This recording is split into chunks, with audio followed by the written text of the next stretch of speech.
Today I am going to show you how to sew a regular zipper in a very simple way.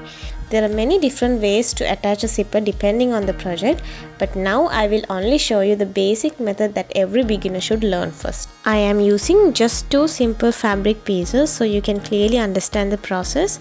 Also, you can see I have marked a tick and a cross to show you the difference between the right side and the wrong side. This is called a regular zipper. It is commonly used in tops, dresses, pouches and many sewing projects. First, place one fabric piece with the right side facing up. Now, place the zipper facing down along the edge of the fabric piece. Simply, which means the right side of the fabric and the right side of the zipper facing together. Make sure the zipper teeth are aligned evenly and you can pin the zipper or hold it carefully before stitching. Now, let's sew. Attach your zipper foot to the sewing machine for easy stitching.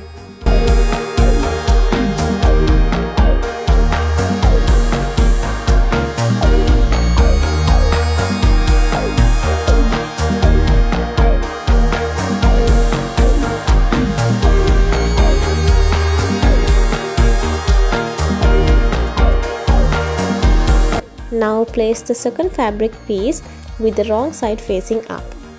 This should be placed on the other side of the zipper.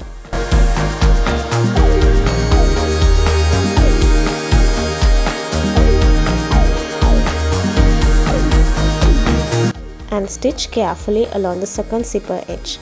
Take your time for neat stitching.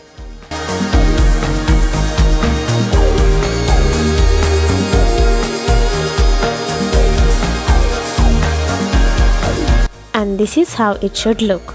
Open the zipper and check if it is working smoothly. For a neat finishing, I am doing a top stitch and that's it. Your basic zipper installation is complete. This simple method is perfect for beginners who are learning zipper sewing. If you are new to sewing, this video will help you a lot. Don't forget to subscribe for easy sewing tutorials. See you next time.